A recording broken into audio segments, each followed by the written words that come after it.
ইলিশ পোলাও অনেকটা লোভনীয় হলেও এটা রান্নার প্রসেসটা অনেক কঠিন। তো চলুন আজকে ইলিশ পোলাও রান্নার রেসিপিটা দেখাই। পুরোপুরি সম্পূর্ণ শেয়ার করতে না পারলেও 80% শেয়ার করব, কারণ মাঝখানে যে আমি অনেকটা অসুস্থ হয়ে যাই আর রান্নাটা আমি ভালোভাবে করতে পারিনি। তো প্রথমে হচ্ছে ফ্রিজ থেকে একটা ইলিশ মাছ বের করলাম, কারণ ইলিশ মাছটা আমার কাটা ছিল না। তো আজকে আমার ইলিশ মাছটা কেটেই নিতে হবে, বাজার থেকে কাটিয়ে আনা হয়নি। আর ইলিশ মাছ কাটতে আমার বেশ ভালো লাগে। কেউ আবার গালি দিয়েন না শুধু ইলিশ মাছের ভিডিও দেখার জন্য। আসল কথা হচ্ছে আমি ইলিশ মাছ আর চিংড়ি মাছ ছাড়া অন্য কোনো মাছ খাই না। প্রায় ১ বছর হলো মাছ খেতে তেমন একদম ভালোই লাগে না।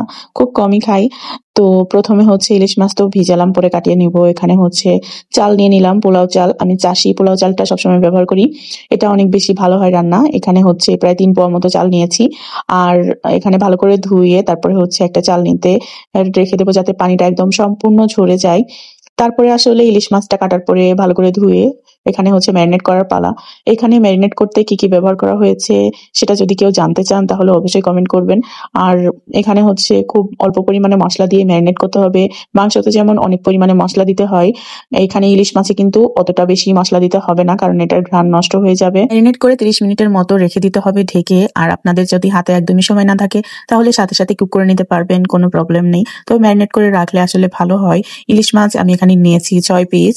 এখানে হচ্ছে ২ বেলার জন্য রান্না করেছি। বাবুরা যেহেতু একটা মাছ পুরো খেতে পারে না, এজন্য আসলে ওদের জন্য বাড়তি কোনো মাছ নেওয়া হয়নি। তো এখানে আমার হঠাৎ করে একটু মাথা ঘোরা দিয়ে উঠছে। এজন্য আরকি আমার হাসব্যান্ড অফিস থেকে এসে আমার একটা স্যালাইন বানিয়ে দিল আর রান্নার কাজে একটু হেল্প করে দিল।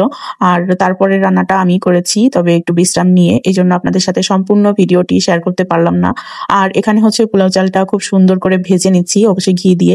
এর মধ্যে দিয়েছি তেজপাতা, কিশমিশ, বাদাম, গরম মসলা আর হচ্ছে ঘি, কাঁচামরিচ, এগুলা দিয়ে খুব ভালোভাবে একটু লবণও দিয়েছি, খুব ভালোভাবে ম্যারিনেট করে নিয়েছি। তারপরে হচ্ছে ইলিশ মাছগুলো আলাদা করে বেছে নিলাম। তারপরে যে ঝোলটা ছিল সেটাই পোলাওয়ের সাথে ভালো করে মিক্স করে ওটাও ভাজি করে নিব।